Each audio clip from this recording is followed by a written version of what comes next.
Right, so welcome everybody. This is, as I say, the first of our sort of spring-winter, lectures of our new sort of talk series. And I'm really pleased tonight to be introducing Dr. Will Rathouse, who's Senior Community Archaeologist with the Thames Discovery Programme, so working for MOLA, Museum of London Archaeology.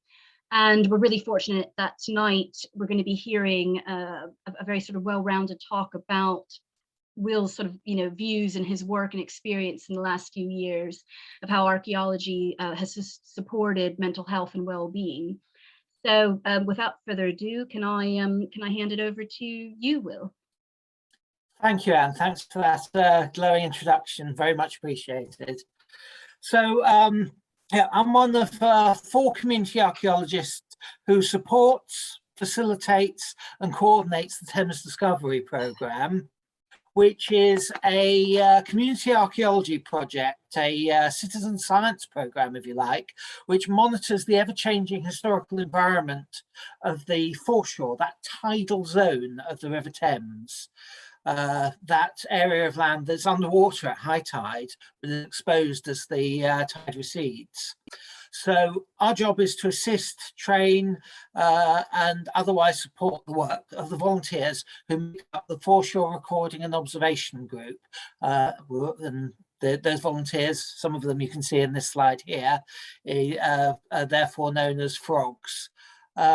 And I did just get a warning message about possible internet problems. So please pop up and let me know if there's a problem. If you can't get any intelligible response to me from the screen, you've got my phone number if it does go completely pear-shaped. Brilliant. Okay.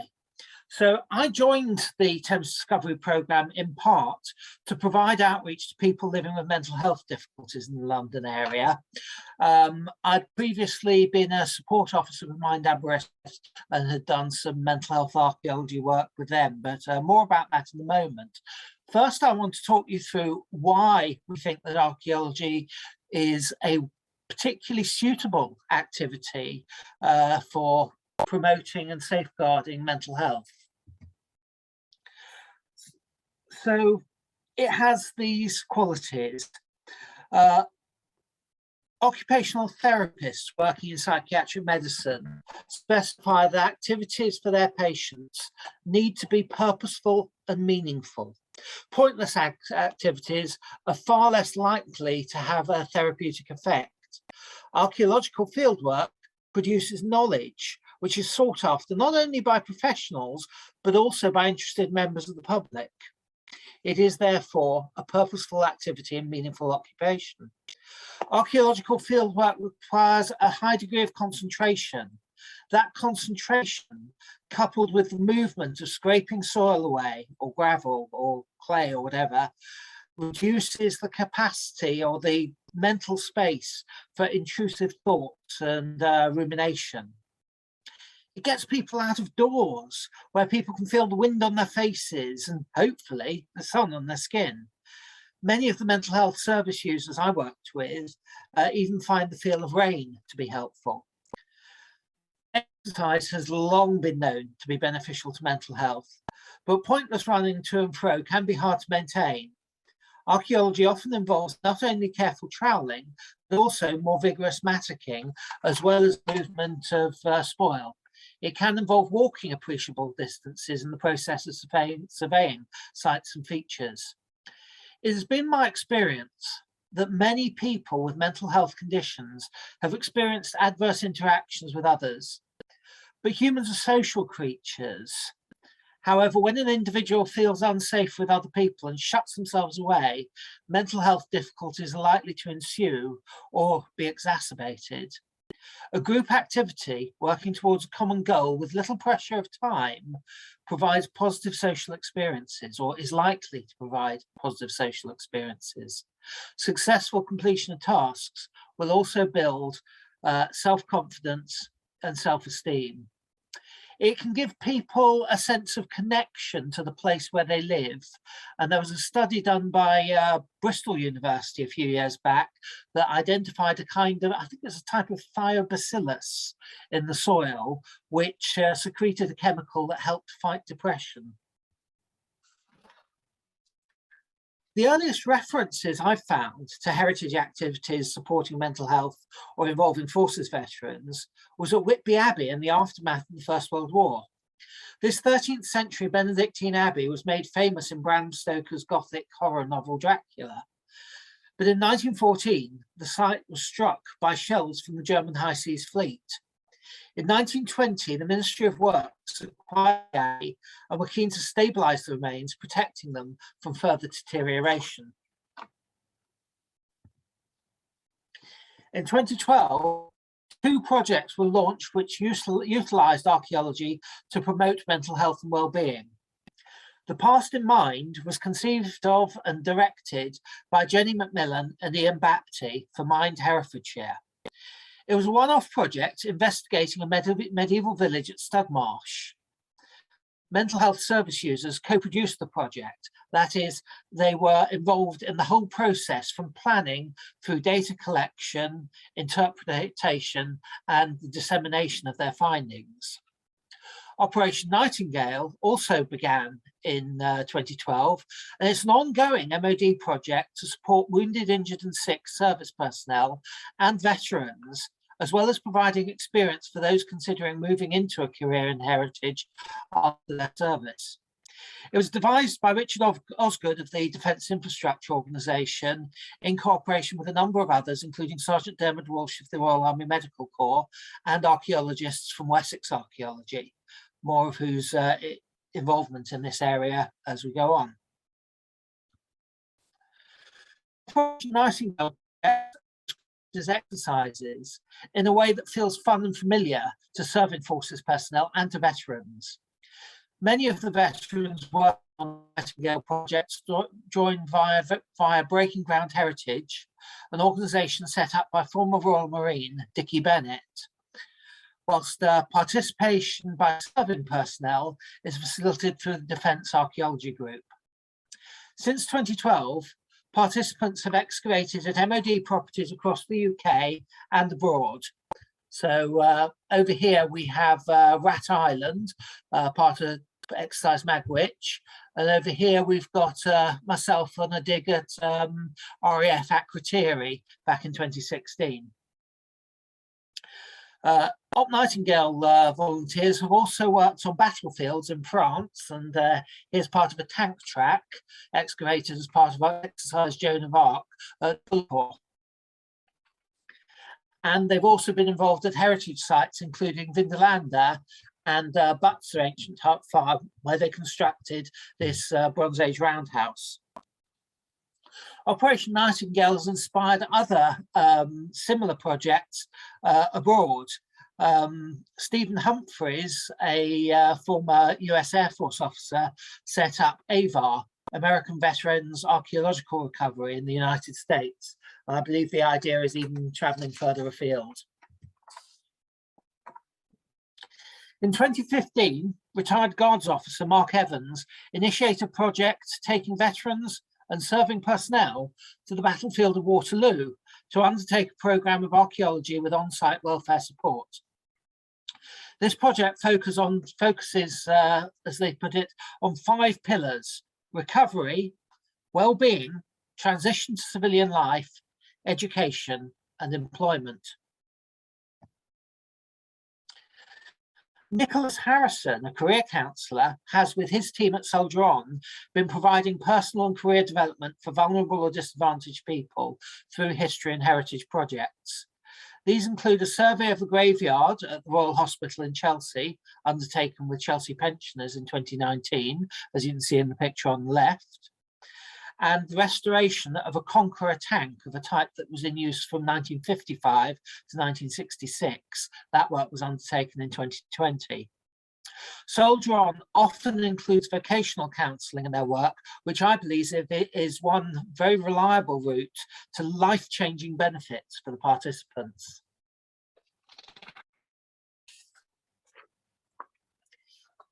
So how did Mind Aberystwyth get involved in that? Well, I was a support worker working there, supporting a number of people.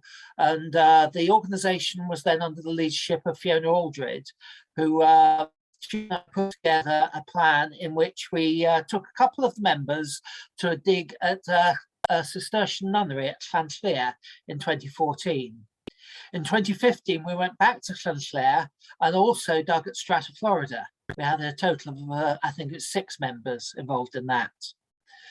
Buoyed by the positive feedback we got from the people who had participated in those digs, we then put together a bid for Heritage Lottery funding to do a survey of war rails with support from Dyfed Archaeology Trust and the University of Wales Trinity St David. They provided a little bit of the background and training, but the volunteers with the support staff from Mind carried out all the survey and wrote up the report. That report, if you want to have a look at it, is available from the National Library of Wales, Dyfed Archaeology Trust, and I can also buy a copy via academia.edu. So the assessment of the evaluation of the effectiveness of this scheme was done through both qualitative and quantitative analysis. The quantitative data was gathered using the full Warwick Edinburgh mental wellbeing scale. It demonstrated 7 improvements, 1 neutral, where people seem to be worse off after a session. However, not all the factors covered in the the full Warwick Edinburgh scale are relevant to the kind of work we were doing, and there is probably there are probably better metrics for gaining quantitative data. The qualitative information included photos and oral feedback recorded from participants, but also included a couple of detailed written reviews by people who had been actively involved in the process.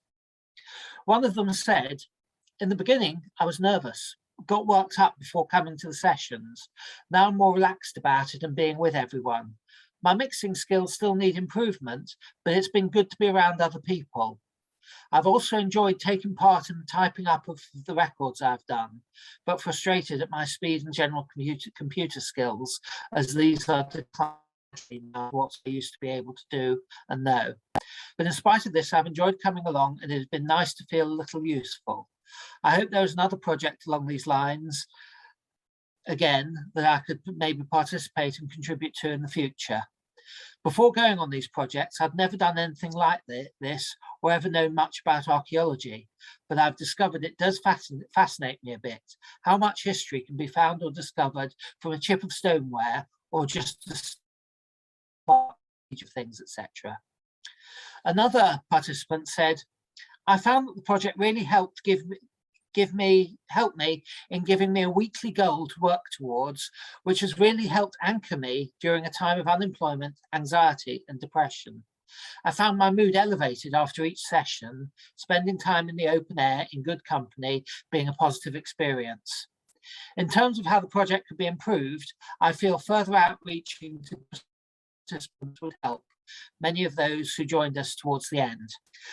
This particular individual who wrote that last piece has since published a book involving maps, and I'd like to think that the way he produced the scale diagram we can see over here on the right of the warm wall at Pontypridd Vendigaid may have helped hone those skills that have now been published.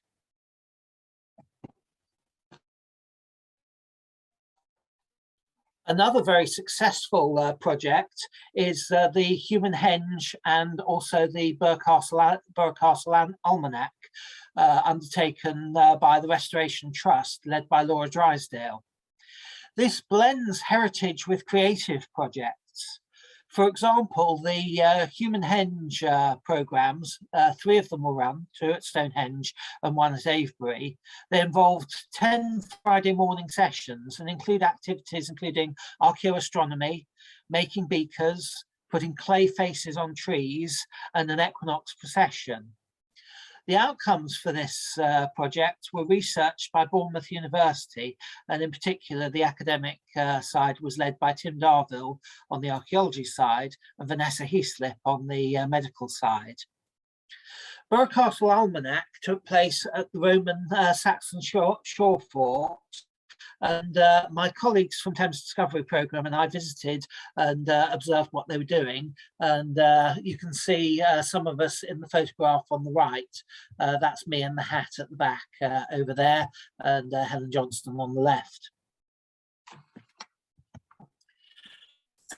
Joining Thames Discovery Programme, I initially worked on a project involving older Londoners aged over 75. We were invited to apply for continuation funding for 2 years, and we did that on the basis of expanding the focus to include any Londoners over 65 at risk of isolation, Londoners living with dementia or Parkinson's, Londoners living with mental health difficulties, and armed forces veterans living in London. Since winning that bid, we've been offering talks and lectures, guided walks and riverside strolls, training, including artifact recognition, foreshore fieldwork for those interested, and integrated activity programs, which include art projects, more of that in a moment, and an oral history research project. However, this happened, SARS-CoV-2, COVID-19.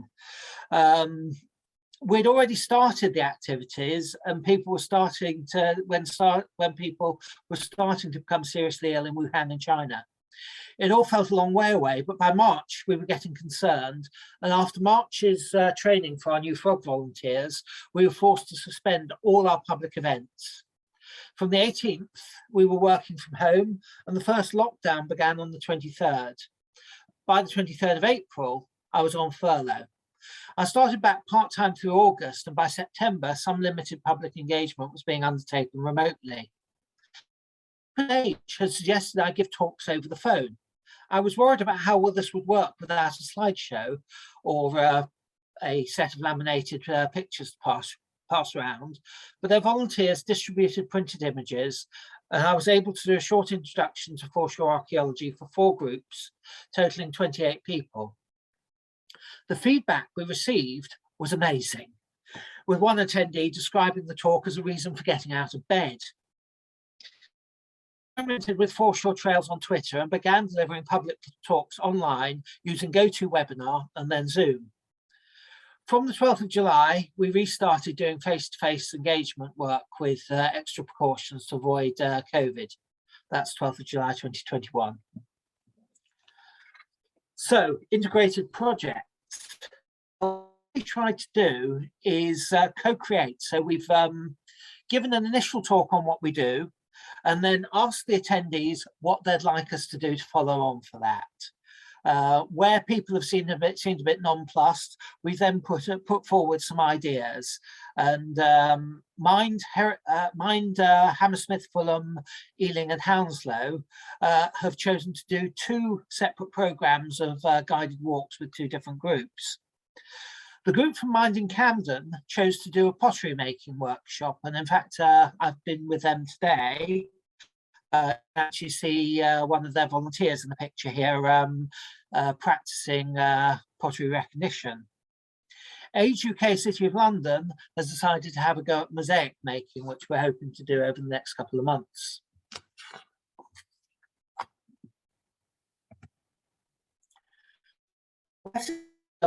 Have been involved with mental health archaeology from the beginning. They were set-up partners, I mentioned, with Operation Nightingale, and more recently they've run a project using local heritage of Salisbury to support mental health and well-being there.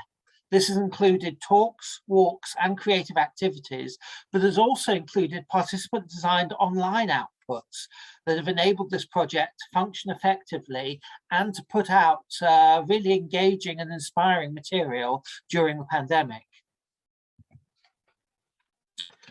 So what lessons have we learned from these projects? I found, having volunteered on Operation Nightingale projects and discussing wellbeing archaeology projects with their staff members, has brought awareness of some of the dangers of encouraging dependence.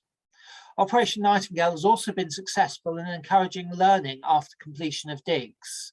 They've also had very clear pre-planned actions on, to use military terminology, so specific planned actions in event of someone having a meltdown, becoming excessively agitated.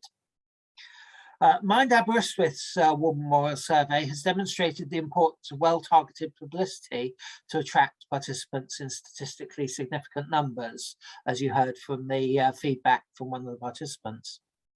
For the same reason, networking and partnerships with other organisations are necessary.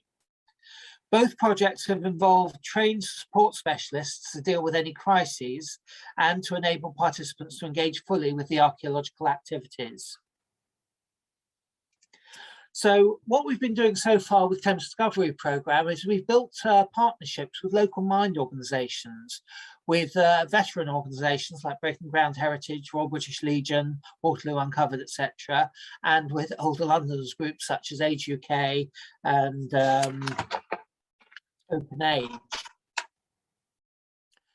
The integrated programmes have just in the case in the process of taking off, but we're expecting great things from them. With the COVID pandemic, there was a real need for diversions and means for keeping bodies and minds active. Unexploited means of communication were more effective than expected, including telephone and video conference links.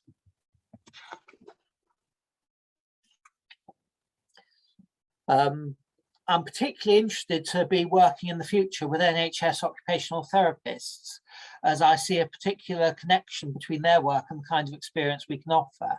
I'm keen to connect with people running comparable projects throughout the UK and abroad.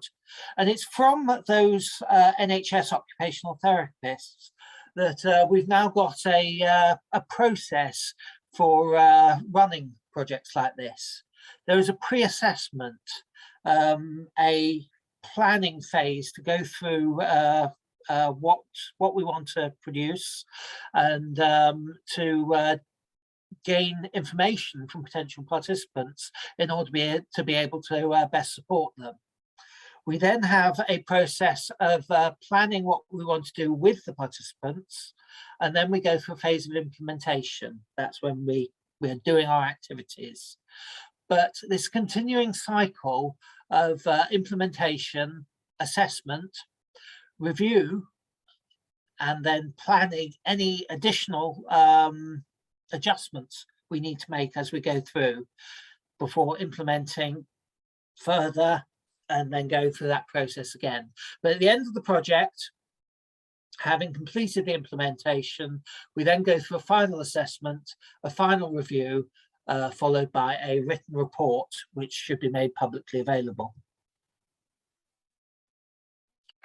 We're all familiar with hazards and risks. I dare say as archaeologists, a lot of us have to, at the very least, look at risk assessments, if not actually write them.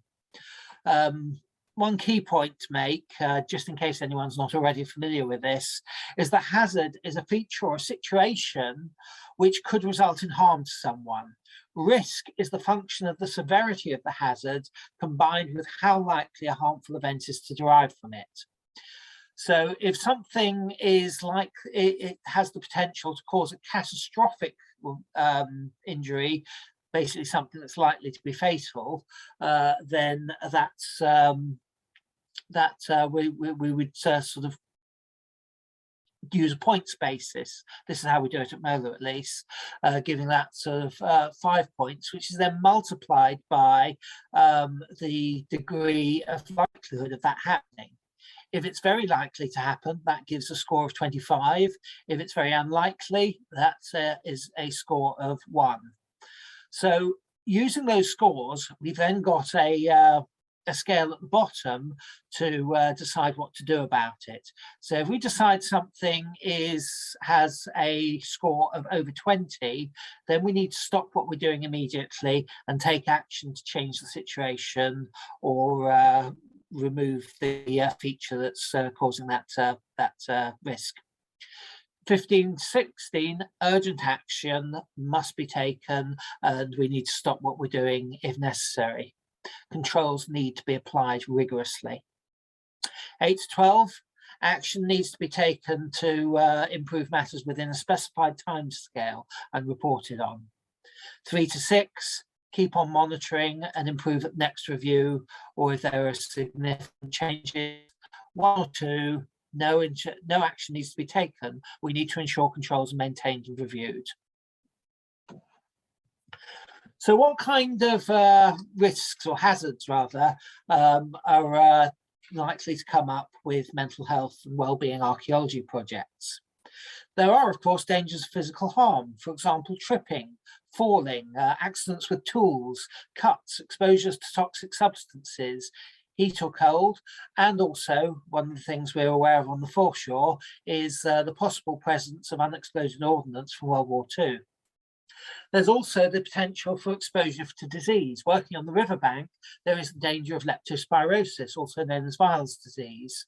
But of course, recently we've had to worry about COVID-19 as well. Most importantly, with people who have already got mental health conditions or are having mental health difficulties, is the risk of psychological harm. One thing that was flagged up particularly by people involved in Operation Nightingale was the kind of post-activity downturn.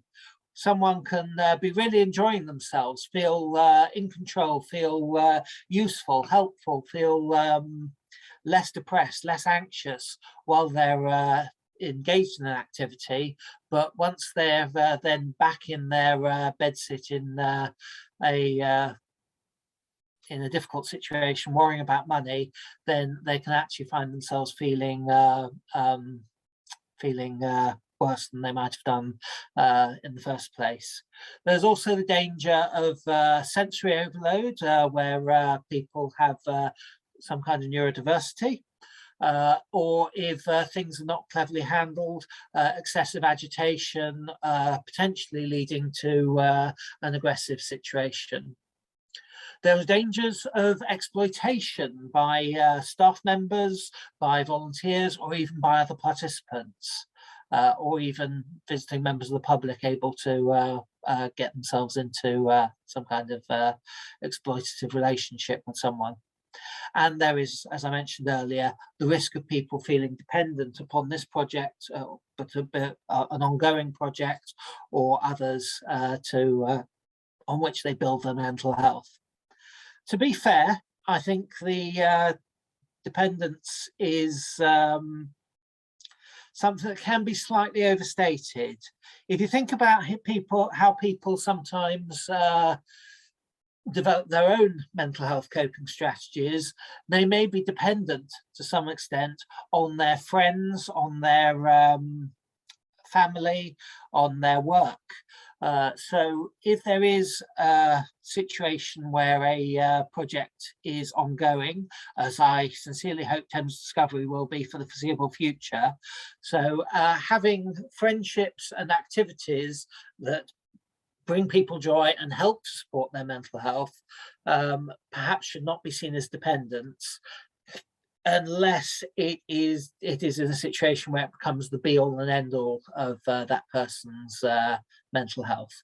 That I would definitely acknowledge would be problematic. When we look at the roles and the partnerships, we've got to remember that archaeology and mental health support are professional disciplines with different skills and different key aptitudes. There can't be very many archaeologists who are also skilled at mental health support, or very many mental health professionals who are also good archaeologists. Which is why it's key to involve useful partners. That's why we've been particularly keen to work closely with mind groups and groups that have their own support professionals who can undertake that role within a joint project. So one way of mitigating risk is through training. And the key training courses that I've experienced that I think would be particularly useful in mental health archaeology projects, first and foremost, mental health first aid of the sort provided by Mental Health First Aid England or St John Ambulance. I would say it's absolutely vital for support workers on these projects to have undergone this training, and it could be helpful for archaeologists to do, or at the very least, the archaeologists perhaps might want to do a mental health awareness course. Safeguarding training is critical, especially where vulnerable adults or even vulnerable young people are involved. Safeguarding training involves training to understand, identify, and appropriately act upon evidence of abuse, neglect, and/or exploitation of a vulnerable person. I think professional boundaries training is essential for everyone. It's important to be able to manage interactions and relationships to keep safe and to prevent dangerous situations from developing. In a role I've been in the past, I've known where a vulnerable person has built an excessively dependent relationship with a member of staff for that organisation, and that's been quite difficult to then reset those boundaries and create a situation where both the member of staff and the service user are kept safe. I think de-escalation training is important. Where you have a situation where someone is becoming excessively stressed, agitated, or hopefully very rarely become aggressive, de-escalation techniques are useful in bringing the situation back to something that is safe and supportive. Suicide intervention training is important in mental health because those who die as a result of mental health almost always do so through suicide, and there are some very good suicide intervention courses available if one looks around for them. Similarly, planning needs to be thought through effectively to mitigate any risks. It's important to know the participants and therefore to be able to avoid any situations or events likely to trigger an anxiety attack or any kind of excessive agitation or stress. There needs to be swift availability of quality support or assistance. Record keeping and a thorough site recce with attention to detail are important. Record keeping is essential to ensure that we can learn from any mistakes that are made, and a thorough site recce with attention to detail enables us to forewarn and give an accurate briefing to people coming on the activities. Sometimes not knowing what you're about to get into can be greatly stressful, and I've known people to actually pull out of activities even though they were very keen on it because they've felt uncertain about what was going to happen. Similarly, people who are concerned about their own reactions may also be reassured by a good advanced briefing. And now I'm going to look at some different models of how the mental health and wellbeing archaeology can be delivered. I've identified two major styles. You've got the intensive fieldwork model. For examples of this have been projects that I attended at RAF Akrotiri. That was my bed space within one of the hangars there, and at Catterick at Marne Barracks in Yorkshire, where we had military transportation, was considerably more salubrious than in Cyprus. This can involve being away from home in an alien environment, which for some people experiencing poor mental health may be very stressful. But it is a fixed term thing. It's something that it has a clear and well-defined start, beginning and end. The other model is what I call the little and often model. It can be open-ended.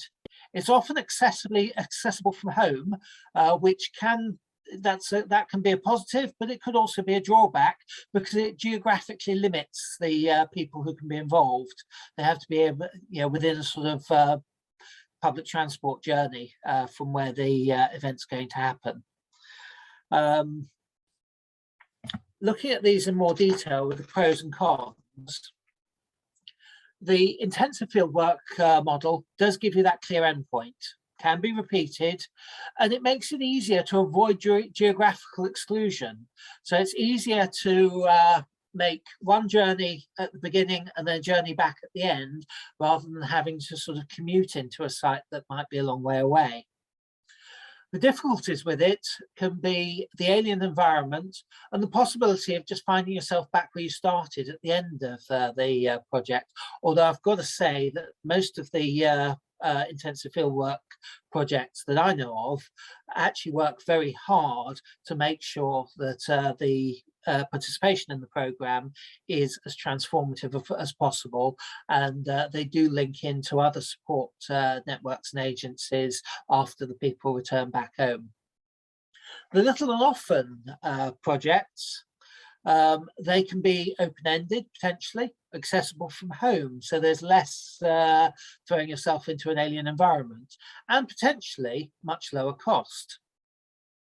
Cons can be a possible risk of dependence, geographical limitation, and the fact that very few funders are willing to offer open-ended funding. So on a lot of the ongoing projects, there is a cycle of having to reapply for funding. But do these models have to be in competition? Can they not be complementary?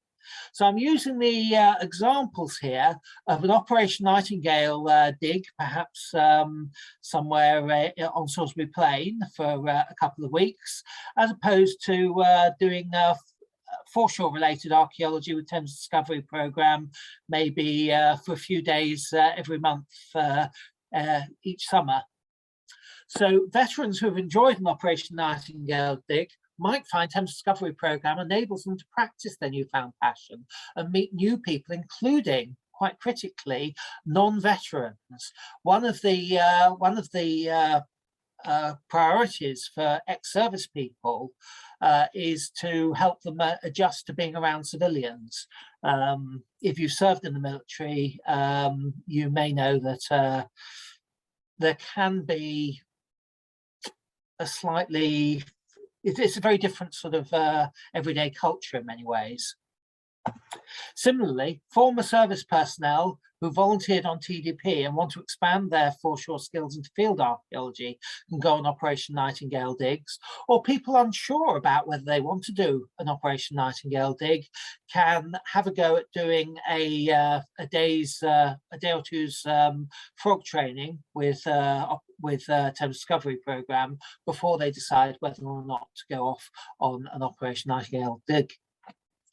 So I want to thank you all for listening. I've got a short bibliography of the texts that are particularly useful.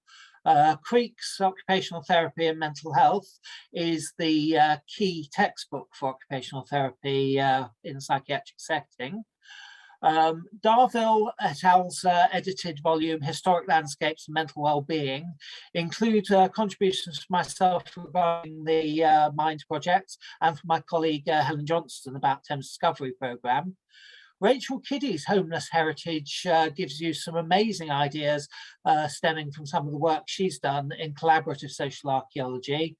And the Past in Mind Heritage Project and Mental Health Recovery gives you the details of that particular project in Herefordshire.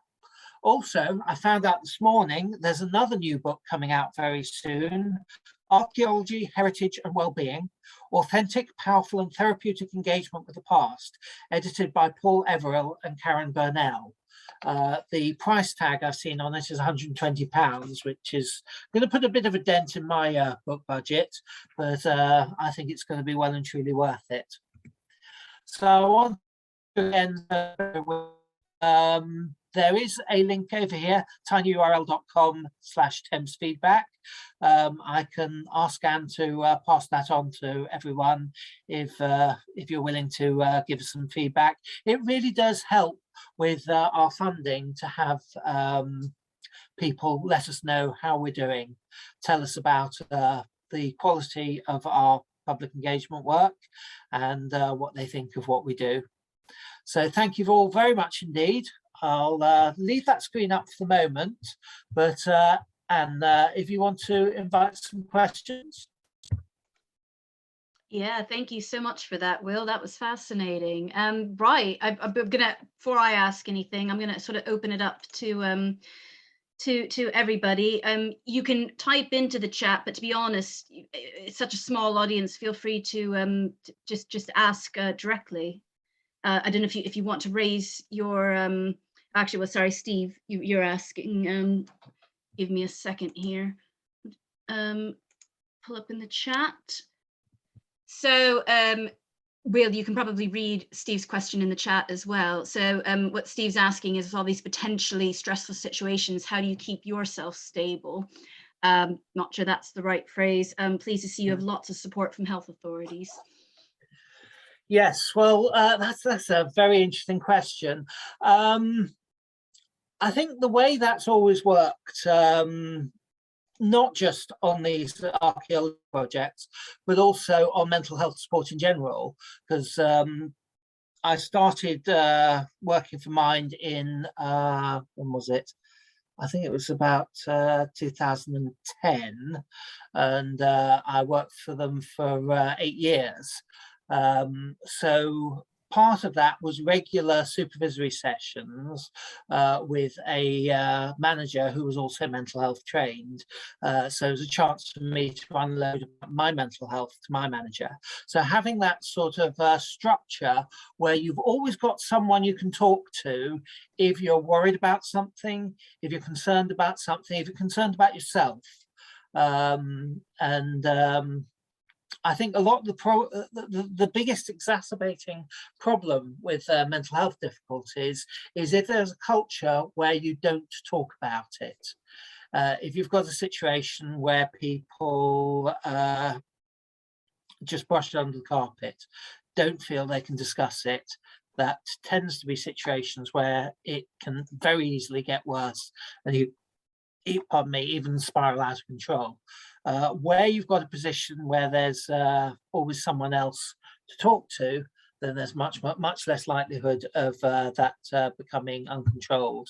And even if things do become difficult, then you've got people around there who've got the appropriate training to de-escalate a situation and provide mental health first aid. Yeah, thank you for that. That's a good answer. Does anyone else have questions? I mean, one of the things I really liked, again, talking sort of about the two models, that sort of intensive fieldwork model and the little and often. I mean, I don't suppose there's sort of a sense of sort of which one generally is more popular, because in some ways it's different demographics, that they, audiences that can appeal to. But have there sort of been any sort of gauge of that? Well, I think this is what I mean about the two models being complementary. And there are going to be people for whom the intensive fieldwork model works better, and there's going to be other people for whom the little and often approach is more effective. As far as I know, there isn't much in the way of data to really compare like with like. No. You've got the Human Henge project as an example of something that's little and often, and you've got some research coming out from Operation Nightingale, Waterloo Uncovered, etc., which has that more intensive fieldwork style of delivery. But yeah, I think the evidence I would suggest is probably pretty good for both. Yeah, and as you say, sometimes it's funding I can see being sometimes easier to get for those very sort of succinct, you know, clear end date, that's more intense model. Absolutely, and, yes. Yeah, and that can be difficult. Little and often with an open-ended thing can provide a community of interest, which can be very supportive. If you look at how some people who are within a demographic that it is often more at risk of mental health difficulties, generally for reasons of the way other people from the wider community interact with them. So I'm thinking of, for example, certain neurodiverse groups, sometimes elderly people. Then you've got a situation where having an ongoing sort of drop-in support group can be extremely worthwhile for them. I think sometimes those support groups will have sort of regular activities that will appeal to particular groups. I mean, for example, Mind Aberystwyth had a wonderful woodland ecotherapy group that ran every week. I was privileged enough to be able to assist in the coordination of that. It was amazing what that did for people. Other people liked sitting in the drop-in and having a cup of tea over a jigsaw puzzle. There was an autistic group where people, neurodiverse people, get together and usually play role-playing games. So I think there is a place for these communities of interest to be encouraged on the basis of the fact that they do support one another's mental health. And Steve's just asked another question about, can you see this approach working for disaffected youth groups? Might have missed it. Many of your examples seem to be for the older, generation. I've got to admit, I've not done much mental health and wellbeing archaeology with younger people yet. Thames Discovery Programme, my colleagues Josh Frost and Claire Harris have done work with younger people across the board.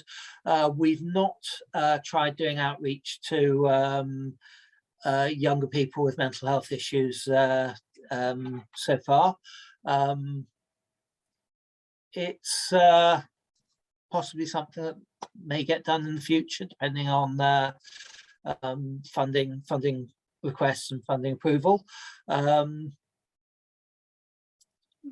I think I've heard of some people doing some work with younger people, but not with very young people, not with under 16s. I think more older adolescents and sort of young adults. I think I've seen projects work with, but I think there's definitely space to examine how that might work.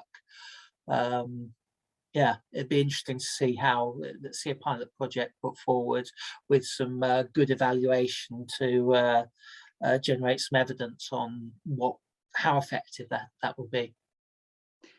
And I think I liked a good point that you made about how important it is because obviously there are very few archaeologists who probably have the right training themselves and getting mental health professionals involved and having those partnerships there. I mean, one thing you may disagree. I do find, especially now, that saying that these projects are going to be for mental health and it almost becomes a bit of a tick box for funding, and maybe perhaps with a lack of real recognition of what's involved or what is needed. As you say, if you do have issues and you need to de-escalate situations. I mean, do you kind of agree with that? It's almost like a buzzword. People are starting to throw into applications without really, I don't know, fully understanding it.